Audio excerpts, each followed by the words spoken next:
अस्सलाम वालेकुम my YouTube family, कैसे हैं आप लोग। उम्मीद है आप सब लोग खैर व आफियत से होंगे। आज की वीडियो में हम बात करते हैं नमाज की हकीकत और उसके राज के बारे में। मेरे अजीज भाइयों और मेरी बहनों, ज़रा सोचिए, दुनिया की हर चीज़ ख़त्म होने वाली है, दौलत, शोहरत, रिश्ते, सब कुछ, लेकिन जो चीज़ कब्र में हमारे साथ जाएगी वो है हमारे आमाल। और उन आमालों में सबसे पहला सवाल नमाज का होगा। रसूल अल्लाह सल्लल्लाहु अलैहि वसल्लम ने फरमाया है, क़यामत के दिन सबसे पहले बंदे से नमाज का हिसाब लिया जाएगा। अगर नमाज दुरुस्त हुई तो बाकी अमाल भी दुरुस्त होंगे, और अगर नमाज खराब हुई तो बाकी अमाल भी खराब होंगे।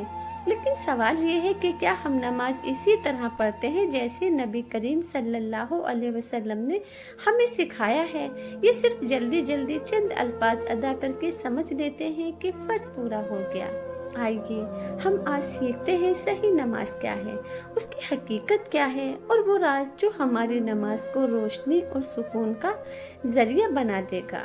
नंबर 1, नमाज की हकीकत और उसकी अहमियत के बारे में जानते हैं। कुरान में अल्लाह ताला फरमाता है, इन्न सलाता तन्हा अनिल फहशाए वल मुनकरे, यानी नमाज बेहयाई और बुरे कामों से रोकती है। नमाज महज जिस्म का हरकत का नाम नहीं, बल्कि ये दिल की पाकीज़गी, नफ्स की तरबियत और अल्लाह के साथ ताल्लुक की अलामत है। जी हाँ, रसूल अल्लाह सल्लल्लाहु अलैहि वसल्लम ने फरमाया है, नमाज मेरी आंखों की ठंडक है, यानी अगर दिल बेसुकून हो तो सुकून का इलाज नमाज में है। जी हाँ, नमाज मोमिन की आंखों की ठंडक है। नंबर 2, नियत और तकबीर इखलास की बुनियाद है। पहला यानी कि नमाज का पहला दरवाजा नियत है। दिल में ये इरादा बांधे कि ये नमाज सिर्फ और सिर्फ अल्लाह ही के लिए है। जी हाँ, फिर तकबीर और तहरीमा अल्लाह अकबर, ये ऐलान है कि मैंने दुनिया की सब चीज़ों को पीछे छोड़ दिया, अब मेरे सामने सिर्फ और सिर्फ मेरा रब है। जी हाँ, काश हम जब अल्लाह अकबर कहें तो दिल से समझे कि वाकई अल्लाह सबसे बड़ा है, वो बड़ा गफूर रहीम है। नंबर 3, क़याम और सूरह फातिहा अल्लाह से मुकालिमा है। क़याम में सूरह फातिहा पढ़ना ज़रूरी है। रसूल अल्लाह सल्लल्लाहु अलैहि वसल्लम ने फरमाया है, जो सूरह फातिहा नहीं पढ़ता उसकी नमाज नहीं होती है।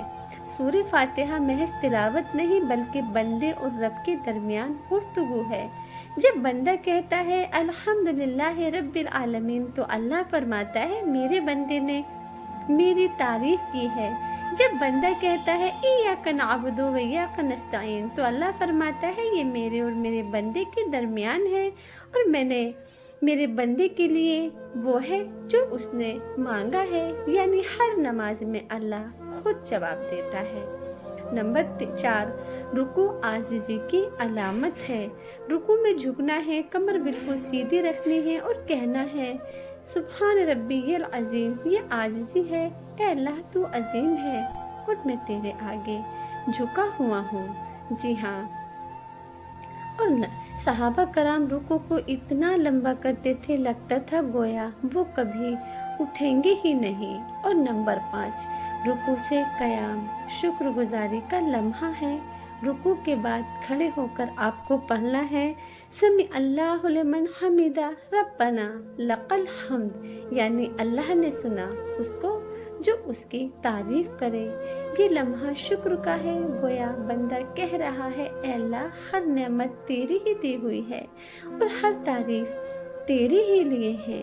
जी हाँ, नंबर से सजदा अल्लाह के सबसे करीब कर देता है। सजदा सबसे बड़ा लम्हा है। पेशानी ज़मीन पर रखकर कहना है, सुबहान रब्बियल आला। रसूल अल्लाह सल्लल्लाहु अलैहि वसल्लम ने फरमाया है, बंदा अपने रब के सबसे करीब सजदे में होता है, बस उस वक्त ज़्यादा दुआएं किया करो, यानी वो वक्त है जब दुआएं रद्द नहीं होती हैं। आप दुनिया की हर हाजत अल्लाह से मांग सकते हैं सजदे में। जी हाँ, नंबर 7, कायदा और तशदीद ईमान की तजदीद है। कायदे में बैठकर तशदीद पढ़ना है, अत्तहियातु वस्सलावातु वत्तय्यिबात, अस्सलामु अलैका अय्युहन नबिय्यु रहमतुल्लाहि व बरकातुहू। جی ہاں، یہ صرف الفاظ نہیں بلکہ ایمان کی تجدید ہے۔ گویا وعدہ ہے کہ اللہ ساری عبادتیں، ساری اطاعتیں صرف اور صرف تیرے ہی لیے ہیں۔ نماز سے پہلے وضو اطمینان سے کریں، دنیاوی باتوں کو بھول کر صرف اللہ کو یاد کریں، آیت کے معنی سمجھیں اور جلدی نہ کریں، ہر حرکت میں سکون اختیار کریں۔ جی ہاں، نماز سکون سے پڑھا کریں۔ رسول اللہ صلی اللہ علیہ وسلم کی نماز اتنی پرسکون تھی کہ دیکھنے والا بھی حیران رہ جاتا تھا۔ جی ہاں، اور نمبر 9، نماز کی برکتیں۔ چلیے میں آپ کو نماز کی برکتیں بتاتی ہوں۔ دنیا میں نماز پڑھنے والے کے چہرے پر نور آ جاتا ہے اور گھر میں برکت آتی ہے اور دل کو سکون ملتا ہے، اور ہاں، گناہوں سے بھی حفاظت ہوتی ہے۔ اور نماز چھوڑنے والے کی، یعنی کہ جو نماز نہیں پڑھتے، ان کے لیے ہے کہ حدیث میں نماز چھوڑنے والا اور کفر کے درمیان صرف ایک چیز ہے اور وہ ہے نماز۔ اور نمبر 10، آخرت میں نماز کا جو مقام ہے، قیامت کے دن جب سب لوگ پریشان ہوں گے، سب سے پہلی چیز جو کامیابی یا ناکامی طے کرے گی وہ نماز ہے۔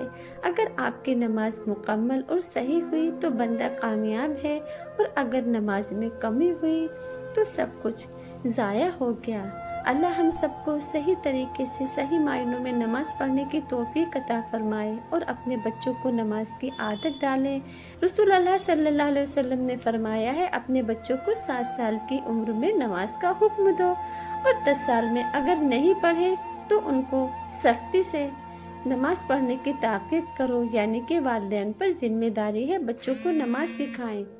پیارے نبی صلی اللہ علیہ وسلم نے فرمایا ہے، نماز کو معمولی نہ سمجھیں، یہ جنت کی کنجی ہے۔ آج سے یہ عہد کریں کہ ہم نماز اس طرح پڑھیں گے جیسے نبی کریم صلی اللہ علیہ وسلم نے سکھائی ہے، ہر لفظ دل سے، ہر سجدہ عاجزی سے اور ہر رکوع محبت سے ادا کریں گے۔